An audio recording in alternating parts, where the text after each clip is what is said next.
감사합니다. 이제 오늘 말씀을 나누겠습니다.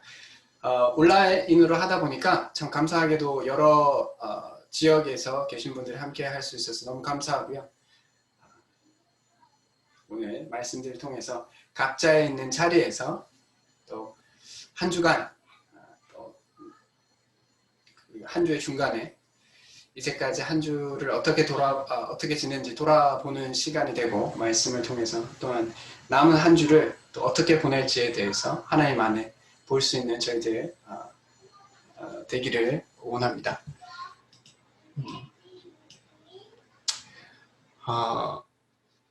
혹시 노블리스 오블리제라는 단어를 혹시 들어본 적 있으신가요?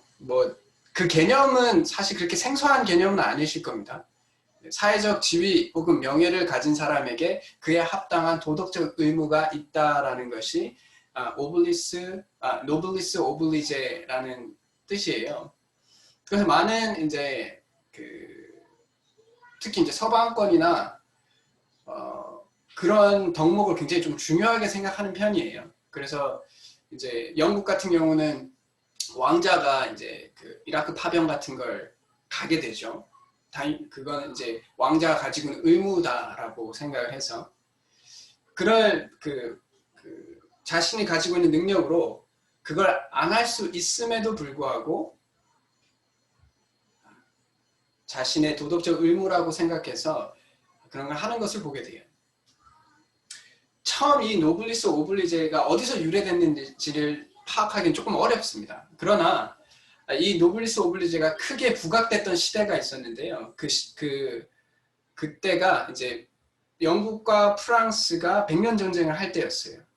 그래서 영국이 프랑스를 이제 점령해가고 있을 때 깔레라는 도시에 이제 그 시민들이 그 에드워드 3세, 그때 당시에 영국의 왕인 에드워드 3세가 그 깔레시를 공격을 했는데, 결국에는 이제 다른 프랑스 군대들이 도와줄 수 없어서 결국에는 이제 항복을 하게 돼요. 그러나 그 항복하는 그 과정 가운데 영국이 피해를 많이 보았기 때문에 영국 이제 왕이 이렇게 이야기합니다. 이 도시에서 6명이 대신 항복을 한다면, 쉽게 말해서 죽는다면 내가 이 도시에 있는 사람들을 살려주겠다라고 이야기를 하게 돼요. 그때 제일 먼저 이제 손든 사람이 유스타슈 생피에르라는 이제 프랑스 사람인데, 그 깔레시의 이제 부자였어요. 그리고 그 다음에 이제 깔레시의 시장이었던 장데르, 그리고 상인이었던 피에르 드 위상, 이런 사람들이 사회적으로 이제 높은 지위를 가진 귀족들이 자신이 대신 죽겠다라고 이제 솔선수범을 하는 거예요. 내가 그래서 그 목에 이제 밧줄을 달고 죽겠다, 그러니까 교수형을 당하겠다라고 이제 자진을 한 거예요. 근데 해보니까 6명이라고 했는데 7명이 나온 거예요. 자기가 자진해서 이 패배에 책임을 지겠다라고 이야기하는 사람들이 7명이 나온 거예요. 그래서 이야기하기를, 우리가 6명이 죽으면 되는데 굳이 7명이 죽을 필요 없으니까 내일 아침에 안 나오는 사람, 그러니까 선착순으로 해서 6명이 죽고 제일 늦게 나온 사람이 우리 살자라고 이제 합의를 본 거예요. 그래서 그 다음날 아침에 왔는데 제일 먼저 이 말을 했던 생피에르라는 사람이 안 나오는 거예요. 나머지 6명은 다 와 있고. 그래서 사람들이 아무리 생각해도 도망갔을 리도 없고, 이 사람은 분명히 정의로운 사람이고 덕이 많은 사람이기 때문에 결코 도망갔을 리가 없다 해서 집에 찾아가 보니까 그 생피에르라는 사람이 먼저 자결을 한 거예요. 그 말하기를, 혹시나 한 명이라도 살까 싶어가지고 그 마음이 이제 바뀔 사람들을 경계하기 위해서 자기가 먼저 그 6명이 모이는 자리에 자기가 먼저 죽음을 먼저 택한 거예요. 그래서 그 사실을 알게 된 에드워드 3세가 그 자신의 왕비가 임신 중에 있었는데, 그 왕비가 왕에게 간청을 했어요. 이렇게 정의로운 사람들, 그리고 희생정신이 뛰어난 사람들을 위해서 많은 사람을 죽이지 마라. 그랬을 때 오히려 지금 태어날 아이에게 어려움이 될 것이다 라고 해서 살아나게 돼요. 그리고 그 도시는 해방을 당하게 됩니다. 해방을 맞아요. 이 사건이 이제 그 노블리스 오블리제의 전형적인 모습으로 비춰지게 됩니다. 그래서 생각하는 사람이라는 동상을 만든 로댕이 이 깔레의 시민이다라는 동상을 만들어요. 그 사람들을 그리기 위해서. 노블리스 오블리제의 삶을 기리기 위해서 그 동상을 만듭니다. 사회적으로 지위가 있는 자들에게, 많은 것을 가진 사람에게 더 많은 도덕적 의무를 요구한다라는 이 말이 제가 예전에는 그렇게 와닿지 않았는데, 왜냐하면 뭐 그렇게 제 개인적인 제 스스로 생각을 해봐도 그렇게 사회적 지위가 높다라는 생각은 안 해봤고, 또 그렇게 또 많은 것을 가졌다라고 생각해 본 적이 없어서 이게 저한테 해당된다라는 생각을 거의 안 해봤어요. 근데 어느 날 제가 오늘 이 말씀을 준비하면서 하나님께서 분명히 말씀하시기를 우리는 택하신 족속이요, 왕 같은 제사장이고 거룩한 나라라고 했고 그의 소유가 된 백성이다라고 얘기했어요. 그리고 우리가 가지고 있는 것은 영원한 생명이고 영생이고, 그걸 생각해보면 우리가 주님께, 내 자신이 주님께 받은 게 이게 상상도 할 수 없는 것을 받았어요. 정말 많은 것을 받았어요. 이게 뭐 세상 속에서의 모습이 어떨지 모르겠지만 영적인 관점에서 보면 우리가 다들 주님께 엄청난 많은 것을 받은, 영적인 가치를 받은 사람이라는 것을 깨달았어요. 그랬을 때 주님께서 이렇게 말씀하시죠. 무릇 많이 받은 자에게는 많이 요구할 것이요, 많이 맡은 자에게는 많이 달라 할 것이다 라고 하셨어요. 그런데 모든 그리스도인들은 사실 하나님께 많이 받으셨거든요. 구원받은 우리는 다들 많이 받았어요. 그렇다면 이 노블리스 오블리제가 남 말이 아니다, 다른 사람의 말이 아니다라는 것을 생각해 봅니다. 이것은 우리에게 해당되는 말입니다. 그리고 이것을 실천한 사람이 우리가 오늘 본문에서 보려고 하는 사람이에요. 그리고 이 사람이 우리가 저번 주에 이어서 느헤미야를 계속해서 강의해 나갈 텐데, 느헤미야말로 세상적으로나 영적으로나 노블리스 오블리제를 행했던 사람이에요. 그 사람의 삶을 보면서 우리도 어떻게 그런 삶을 살아갈 수 있는지를 볼 수 있기를 원하고요. 그런 삶 가운데 누릴 수 있는 기쁨을 생각해 볼 수 있었으면 좋겠습니다. 말씀은 느헤미야 2장 1절에서 11절까지의 그 10절까지의 말씀입니다. 그 10절까지 이용렬 형제님께서 이것을 읽어주시면 감사하겠습니다. 느헤미야 2장 1절에서 10절까지입니다.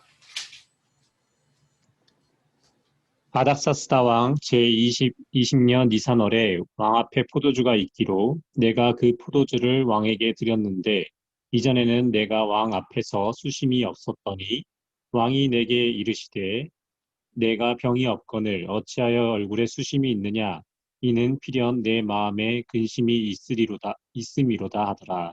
그때 내가 크게 두려워하여 왕께 대답하되 왕은 만세수를 하옵소서. 내 조상들의 묘실이 있는 성읍이 이제까지 황폐하고 성문이 불탔사오니 내가 어찌 얼굴에 수심이 없사오리이까 하니, 왕이 내게 이르시되 그러면 내가 무엇을 원하느냐 하시기로 내가 곧 하늘의 하나님께 묵도하고 왕에게 아뢰되 왕이 만일 좋게 여기시고 종이 왕의 목전에서 은혜를 얻었사오면 나를 유다 땅 나의 조상들의 묘실이 있는 성읍에 보내어 그 성을 건축하게 하옵소서 하였는데, 그때 왕후도 왕 곁에 앉아 있었더라. 왕이 내게 이르시되 내가 몇 날에 다녀올 길이며 어느 때에 돌아오겠느냐 하고, 왕이 나를 보내기를 좋게 여기시기로 내가 기한을 정하고, 내가 또 왕에게 아뢰되 왕이 만일 좋게 여기시거든 강 서쪽 총독들에게 내리시는 조서를 내게 주사 그들이 나를 용납하여 유다에 들어가기까지 통과하게 하시고 또 왕의 삼림 감독 아삽에게 조서를 내리사 그가 성전에 속한 영문의 문과 성곽과 내가 들어갈 집을 위하여 들보로 쓸 제목을 내게 주게 하옵소서 하매 내 하나님의 선한 손이 나를 도우심으로 왕이 허락하고 군대 장관과 마병을 보내어 나와 함께 하게 하시기로 내가 강 서쪽에 있는 총독들에게 이르러 왕의 조서를 전하였더니 호론 사람 산발락과 종이었던 암몬 사람 도비아가 이스라엘 자손을 흥왕하게 하려는 사람이 왔다 함을 듣고 심히 근심하더라. 감사합니다. 오늘 이 말씀을 보면 이제 느헤미야가 왕 앞에서 왕이 질문을 하는 장면이 나오게 돼요. 오늘 이 말씀을 보면 사실 뭐 저번 주에도 얘기했지만 느헤미야는 뭐 아쉬울 게 없는 사람입니다. 그 지금 관점에서 생각해서도 이 느헤미야가 공무원이거든요. 그러니까 지금 관점에서 생각해도 참 좋은 직업이죠. 그러나 예루살렘이 아직 성벽이 완성되지 않았고 또 성벽을 완성하려고 했지만 그 다른 대적들로 인해서 그것이 이루어지지 못하고 페르시아 왕이 그것을 멈춘 상태였어요. 그러니까 마음에 너무 안타까운 거예요. 나는 이곳에서 수산성에서 너무 편안하게 나의 백성들이 나의 같은 민족들이 그렇게 고통받는 것에 대해서 마음에 참 고통이 있었고 그것으로 인해서 눈물을 흘렸던 사람이에요. 느헤미야라는 이름은 하나님의 위로라고 이야기하였습니다. 하나님의 위로를 이 이스라엘 백성들의 유대 백성에게 일어나기를 바랐어요. 실제로 그 말씀을 가지고 하나님께서 내어 쫓았던 그 백성들을 다시 모으시겠다라는 그 말씀의 언약을 의지해서 하나님께 기도했던 사람. 그래서 그가 가지고 있던 사회적 지위, 영적 지위, 영적인 충만 가운데 하나님께 내가 무엇을 하리요? 라고 주님 앞에 나아갔던 사람입니다. 우리가 이렇게 하나님 안에서 하나님께 영광이 되고 다른 사람의 유익이 될 것을 추구하고 사는 것이 사실 노블리스 오블리지의 삶입니다. 우리가 많은 것을 받았기 때문에 하나님께 드릴 수 있는 인생이라는 것이 우리의 특권이라는 겁니다. 그래서 우리가 많이 받았다는 것을 인지하고 생각하고 우리가 주님 앞에 드릴 수 있는 것들을 고민해 볼 필요가 있어요. 그럴 때 우리가 기억해야 될 것들이 몇 가지가 있어요. 주님께 드리는 삶, 주님께 헌신하는 삶을 살기 위해서 우리에게 필요한 것들이 있어요. 그 중에 하나가 첫 번째가 소명입니다. 소명이라는 부분인데 지금 이 시대의 소명이라고 생각하면 약간 뭐랄까 좀 우상화, 소명이 되게 잘못 부각되어 있는 것을 보게 돼요. 특별히 하나님께 어떤 음성을 들었느냐, 뭐 이렇게 이야기하는 부분도 있고, 뭐 이제 뭐 환상을 보았느냐, 혹은 뭐 이런 소명의 모습들을 이제 좀 우상화하는 경향들이 있어요. 그러나 느헤미야를 보십시오. 하나님께서 먼저 이야기하지 않으셨어요. 그냥 느헤미야는 하나님과 동행하는 삶을 살다가 하나님의 마음이 그의 마음이 되어버린 거예요. 마치 빌립보서 2장 13절에서 이야기하는 것처럼 너희 안에서 행하시는 일은 하나님이시니 자기의 기쁘신 뜻을 위하여 너희에게 소원을 두고 행하게 하시나니 이 말씀이 그대로 느헤미야에게 적용될 수 있는 거예요. 그 마음에 하나님의 마음이 들어온 거예요. 그래서 그 마음에 소원이 생긴 거예요. 그 소원은 고통받고 있는 유대인들을 보호하고 또 주님 안에서 제대로 살아갈 수 있는 성벽을 쌓는 거였어요. 우리의 소명도 마찬가지예요, 사실. 우리가 뭐 특별하게 하나님께서 어떤 소명을 주셨다 저런 이런 개념이 아니라 하나님의 마음이 우리 마음속에 들어오면 그게 우리의 소명이 돼요. 어떤 환상이나 어떤 특별한 그런 걸로 하시는 경우도 있겠지만 일반적으로 그렇지 않아요. 우리의 마음속에 하나님의 마음이 들어오게 되면 내 눈에 내 가정에 필요한 것, 내 사회에 필요한 것, 내 교회에 필요한 것이 내 마음에 들어오고 그리고 그 필요들에 대해서 안타까운 마음이 생기면 그건 주님께서 주시는 소명이라고 생각할 수 있다고 생각해요. 정말 그래요. 그리고 그 어떤 신비스러운 소명이 우리의 섬김에 항상 필요한 것은 아니에요. 왜냐? 그 북이스라엘 왕들을 봐요. 하나님께서 왕들에게 어떤 소명을 줬어요. 백성들을 영적으로 잘 이끌라는 소명을 줬어요. 왕으로 태어난 것만큼 분명한 소명이 없어요. 그것만으로 완벽한 소명이거든요. 근데 북이스라엘 왕 중에 하나님께 칭찬받은 왕이 단 한 명도 없어요. 그러니까 특별한 소명이 중요한 것이 아니에요. 우리의 마음 가운데 하나님께서 품으시는 마음처럼 하나님께서 슬퍼하시는 마음, 하나님께서 기뻐하시는 마음, 하나님께서 안타까워하시는 그 마음이 우리 마음에 들어오면 그리고 그것이 보여지면 그게 우리의 소명이라고 생각해요. 느헤미야도 그랬어요. 그 소명이 보여지자 하나님 앞에 자신의 삶을 헌신하려고 마음에 작정을 하였습니다. 우리 각자 성도님들 마음 가운데 하나님께서 분명히 어떤 마음들을 보여주시고 있고 그것을 느끼게 해주신다라고 저는 믿어요. 그게 보여질 때, 이거 하나님께서 이걸 특별하게 뭐 보여주신 소명도 없고 말씀도 없는데 이걸 해도 되나? 이걸 이렇게 하는 것이 맞나? 저는 개인적으로 이미 말씀을 통해서 우리에게 무엇을 해야 할지 성경은 아주 분명하게 보여주는 게 있어요. 하나님을 사랑하고 이웃을 사랑하는 모든 일이면 그리고 우리 안에 바른 의도가 있고 바른 세계관이 있고 그러면 우리는 주님 안에서 무엇을 해도 된다고 생각해요. 주님 안에서 소명이라는 그 소명을 받지 못했다는 핑계를 대지 않았으면 좋겠어요. 너무 안타까울 때가 있어요.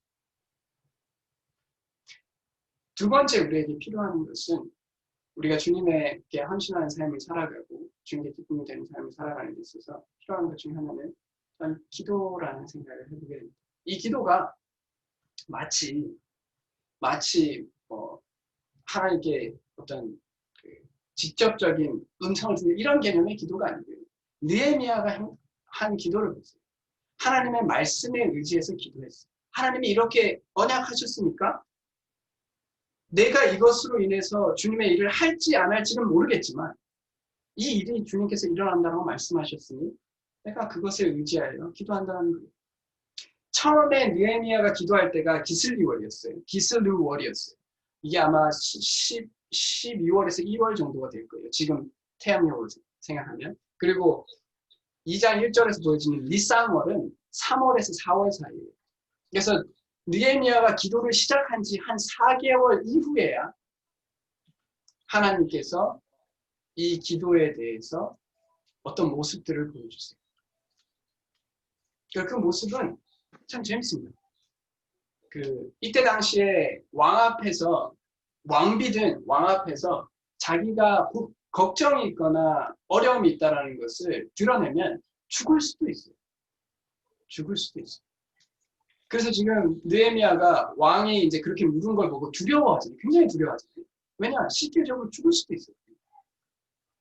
근데 느헤미야는 하나님께 기도하고 기도해왔고 그리고 그 기도에 대한 응답으로 생각하면서 주님 앞 왕 앞에 나아가는 것을 보게 됩니다.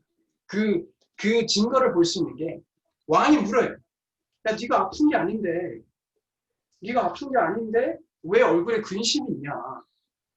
다른 말로 하면 그게 뭔가 문제가 있다. 그리고 실질적으로 그게 죽을 수도 있는 일이다.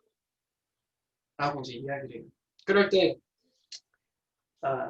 느헤미야가 이야기하기 전에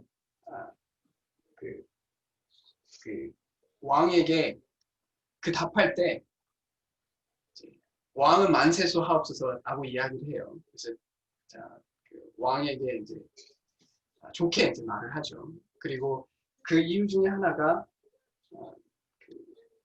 조상의 묘실들이 황폐해졌다고 이야기해요. 이 이야기는 페르시아 사람들에게 굉장히 의미 있는 말이었거든요. 페르시아 사람들은 조상의 묘실을 굉장히 중요하게 생각했어요. 그래서 느헤미야가 지혜롭게 그것에 대해서 답합니다. 답하게 됐을 때 왕이 이제 묻습니다. 그럼 네가 어떻게 할래? 어떻게 해줄까라고 물어요.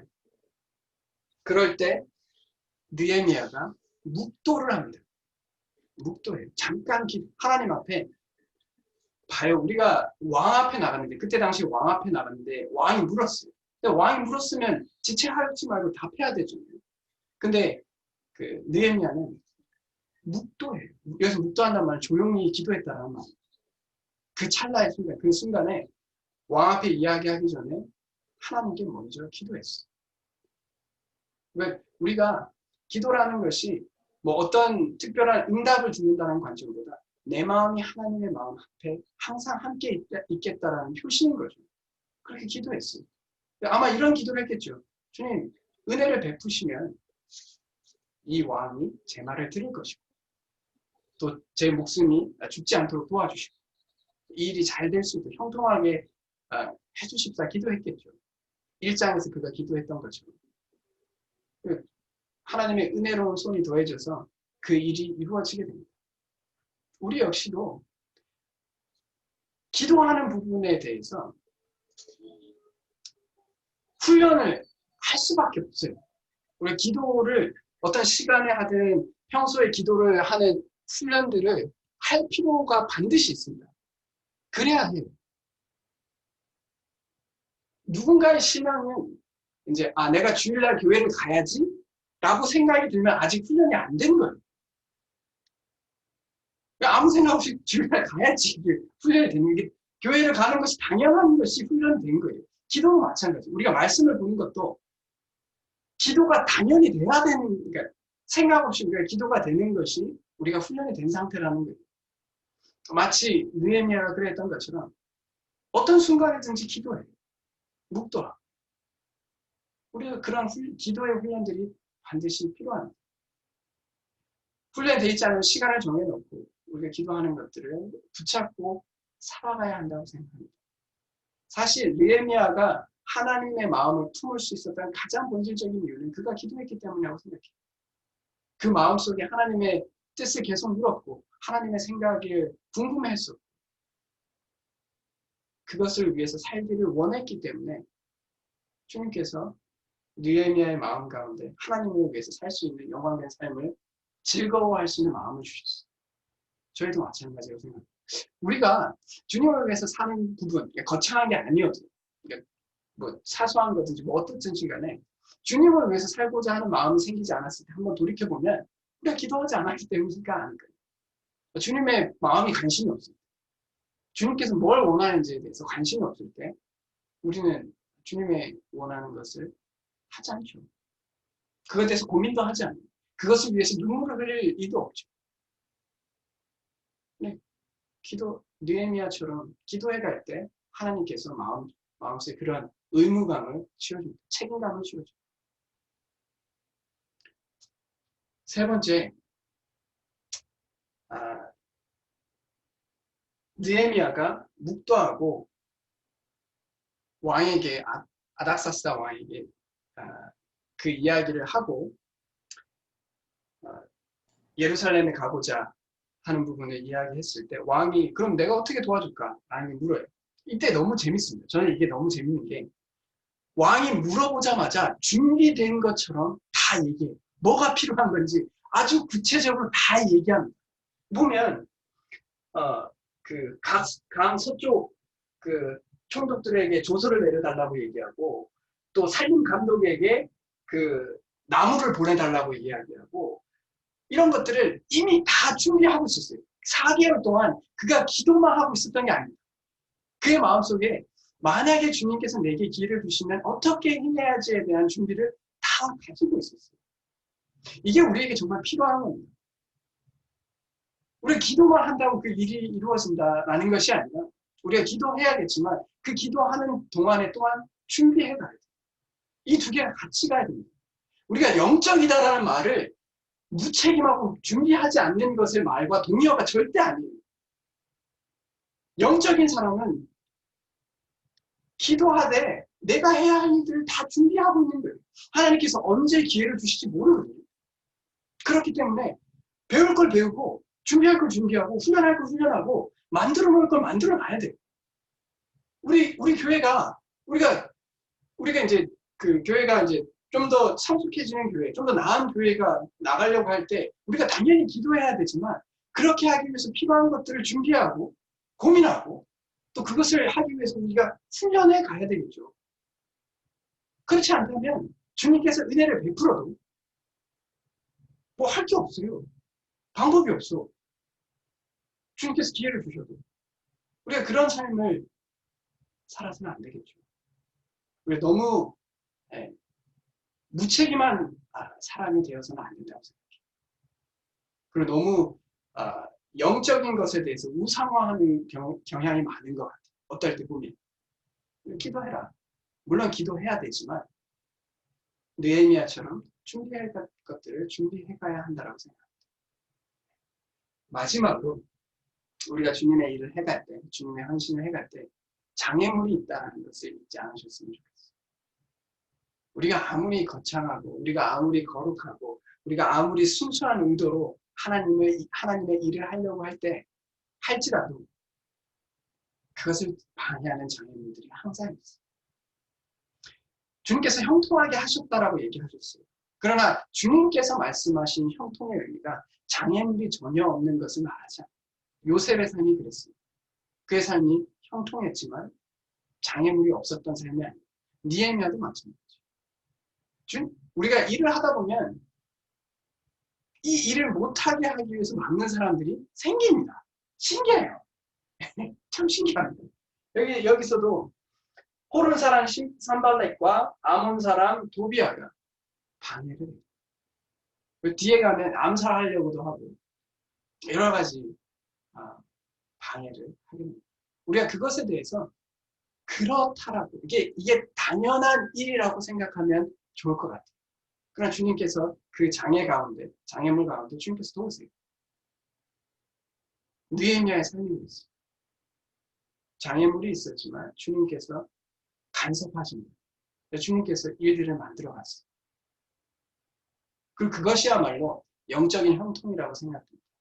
장애물이 있어도 어떤 육신적인 세상에서 장애물이 있어도 하나님께서 개입하여서 그것들을 치워주시고 그리고 오히려 그 장애들을 통해서 더 좋은 상황으로 바꿔가시는 걸 보면서 우리 마음 가운데 형통을 경험합니다. 주님께서 하시는 거예요. 제가 성경을 보면서 형통이라는 것은 주님께서 하고 계시다라는 것을 바라볼 수 있는 것이 형통이라고 생각합니다. 모든 일들에 가면 주님께서 하고 계십니다. 그것을 바라볼 수 있는 신앙이 되었을 때 우리는 형통했다라고 얘기합니다. 그렇게 얘기할 수 있다고 생각해요. 요셉이 그랬고 느헤미야가 그랬고 모든 믿음의 선진들이 장애물을 다 겪었습니다. 우리가 아무리 순수해도 다른 사람들의 마음이 순수하지 않을 때가 있어요. 그러니까 중요한 것은 나의 마음이 주님 앞에 순수한 마음을 품고 주님을 위해서 살고자 하는 그 마음이 있느냐가 제일 중요합니다. 그것만 되면 우리가 주님 앞에 담대할 수 있어요. 내가 이것을 주님을 위해서 한다라는 것. 주님 앞에 드린다라는 것. 그러면 누가 장애가 되어도 마음속에 떳떳함이 있어요. 근데 내 마음속에 거리낌이 있잖아요. 내 마음속에 내가 이걸 하는 게 나의 영광도 구하고 겸사겸사 하나님의 영광도 구하고 내가 좀 더 높아지고 아니면 나의 자존심을 세우고 이런 부분들이 관여되잖아요. 이게 이제 마음속에 있잖아요. 그럼 어떤 장애물이 오면 굉장히 어려워요. 마음속에. 굉장히 어렵습니다. 왜냐? 주님 앞에 기도하기가 어렵거든요. 주님 앞에 담대하게 은혜의 보좌로 나아가기가 힘들어요. 왜냐? 내 마음이 계속 걸리거든요. 느헤미야는 그러지 않았어요. 그가 주님을 위해서 모든 것을 내려놓고 자신의 유익이나 자신의 영광을 구하지 않고 주님 앞에 나아갔을 때 장애물이 있을 때 담대했어요. 우리도 그렇게 할 수 있었으면 좋겠어요. 주님을 위해서 우리가 받은 그 영광, 그 받은 은혜를 주님 앞에 드릴 때 우리의 마음속에 중요한 것이 내가 이걸 주님을 위해서 하고 있는 건가 아니면 내 자신을 위해서 하고 있는 거에 대해서 분별할 수 있어야 됩니다. 이게 분별이 되면 누가 뭐라 해도 괜찮은 것 같아요. 왜냐? 주님 앞에 그렇게 고백할 수 있거든요. 주님 당신은 아시잖아요. 당신은 아시고 그러니 당신 앞에 제가 이렇게 엎드립니다 라고 하는 게 가능하죠. 우리 교회에서 섬겨가는 아니면 뭐 사회에서 섬겨가든 가정에서 섬겨가든 우리의 순수한 마음을 가지고 갈 때 모든 어려움들에 이겨나갈 수 있는 힘이 생긴다고 생각해요. 느헤미야는 하나님의 위로자였어. 예루살렘의 성벽을 쌓는 이 소명에 대해서 주님 앞에 주님의 마음을 받고 소원함을 두고 주님 앞에 나아갔어요. 그리고 그럴 때 기도해갔고 또한 기도와 함께 준비해갔습니다. 또한 그 장애물들 앞에 담대할 수 있는 순수한 마음이 있었어요. 주님만을 위한 마음이 있었어요. 주님께서 우리에게 어떤 것을 명하시거나 요구하실 때가 있을 겁니다. 우리의 마음속에 그런 부담들, 선한 부담을 주실 때가 있을 겁니다. 우리 모두 그 선한 부담이 우리 마음 가운데 올 때 소명으로 받아들이시고 주님께 기도하면서 또한 주님 안에서 준비해가고 또 주님 앞에 순수한 마음을 계속해서 점검해 가면서 주님의 일을 할 수 있는 저희들이 될 수 있었으면 좋겠습니다. 그래서 주님께서 우리에게 주신 택하신 족속이요 왕같은 제사장들이요 거룩한 나라라는 이 영적인 지위 안에서 영적인 의무를 다하면서 살 수 있는 저희들이 되었으면 좋겠습니다. 네, 다 같이 기도하겠습니다. 하나님 아버지 은혜를 감사합니다. 우리에게 참 많은 것을 주신 것으로 인해서 감사합니다. 저희가 받을 자격도 없었습니다. 주님께서 우리에게 영원을 살게 하시고 무엇보다 하나님의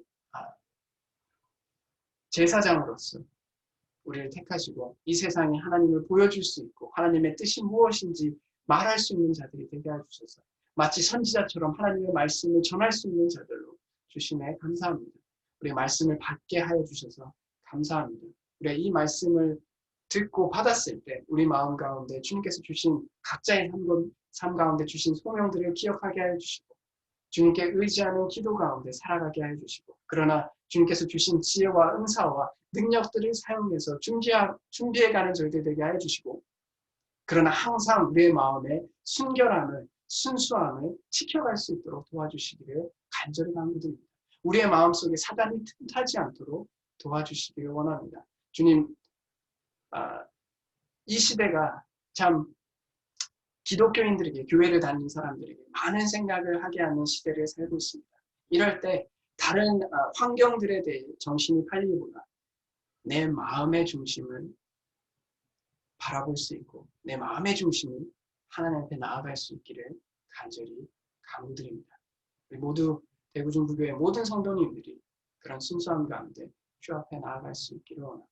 그렇게 기도하기를 원합니다. 이 모든 것을 우리 주 예수 그리스도의 이름으로 기도드렸습니다. 아멘. 네, 찬양 한 곡 듣기를 원합니다.